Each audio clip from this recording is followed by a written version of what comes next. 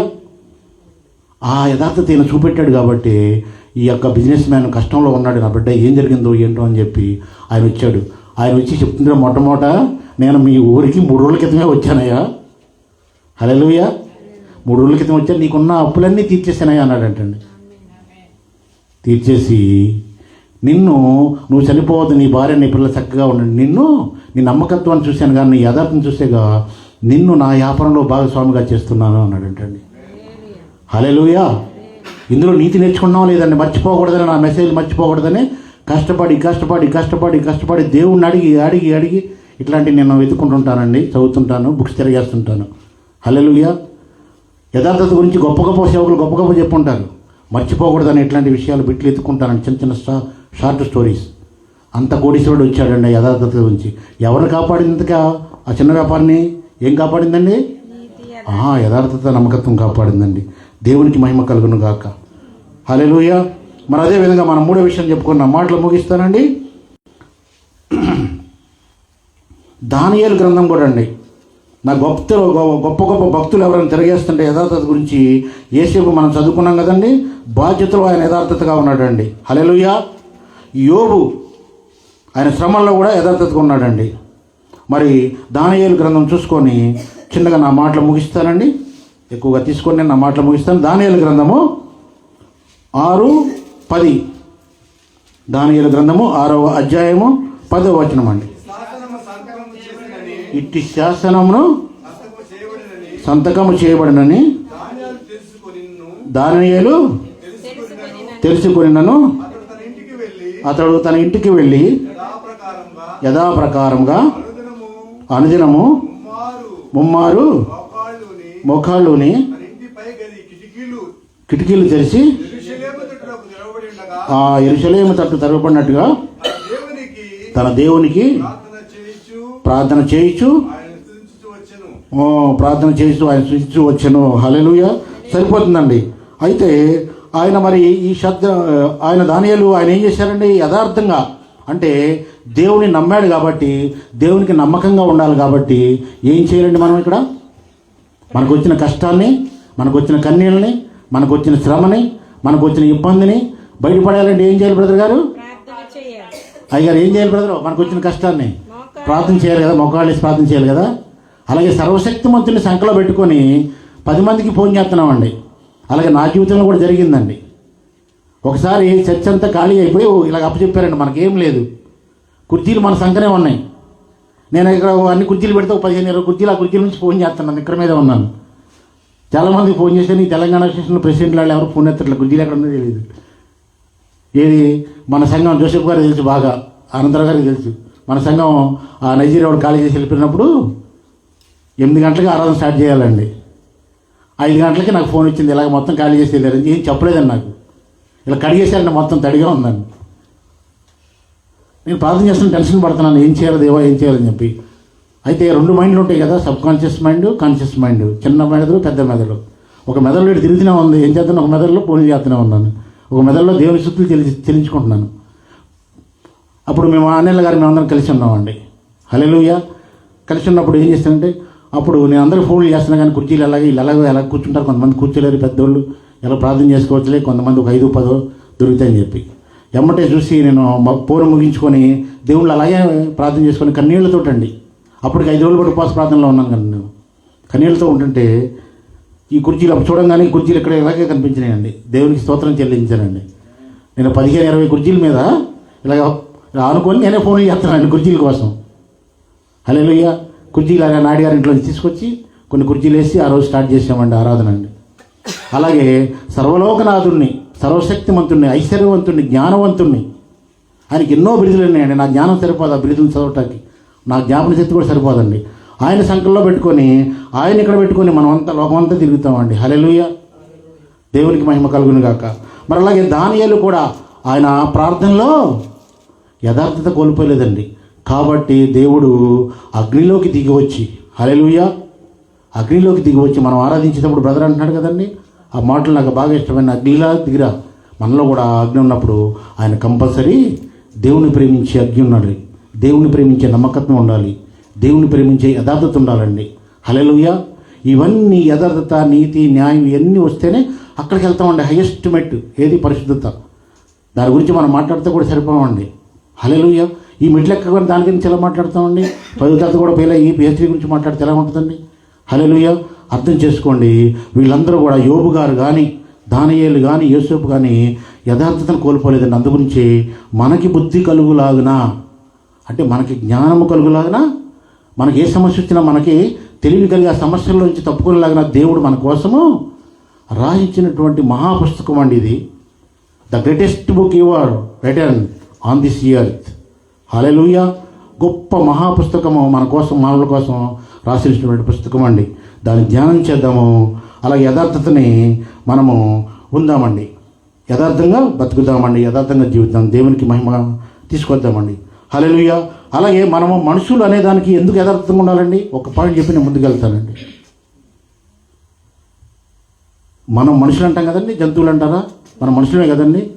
మనిషికి అర్థం వచ్చేది హిబ్రూ భాషలో ఏమంటారండి అయ్యగారు? హిబ్రూ భాషలో మనిషిని ఏమంటారండి? ఏమన్నా ఐడియా ఉందా? ఇష్ అంటారండి. హల్లెలూయా. నషీం. ఇంకొక పదం కూడా ఉందండి. హల్లెలూయా. మనిషికి గెబెర్ అంటే ఫ్రెండ్ అండి. ఫ్రెండా? మగాడు కదండి. Hallelujah. Okay, thank you. God bless you brother. సరిపోతుందండి.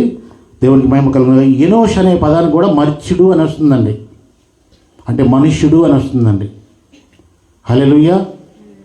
మనుష్యుడు ఆ 3వ తరము, ఆ 3వ తరంలో పుట్టాడు కదండి ఆయన. ఎవరికి పుట్టాడండి? చేతికి పుట్టాడండి. ఎనోష్ అండి. ఆదాము తర్వాత చేతు. అవునండి, 3వ తరము. అంటే 3వ మాట బాగా ఇష్టం అండి. తండ్రి, కుమార, పరిశుద్ధాత్మలు, ఇవి 3 కూడా మనకి ఇష్టం కావాలండి. అయితే మనిషిలా బతకాలంటే మనం ఏం చేయాలి? ఆ బతికించే శక్తి ఎక్కడ ఉందండి? ప్రార్థనలో ఉందండి. మనకి యథార్థ దూకునే రాదండి. ప్రార్థన చేయండి. ఆ ప్రార్థన ఎలా చేయాలో బైబిల్ గ్రంథం చదవండి. బైబిల్ గ్రంథం చెప్తుంది.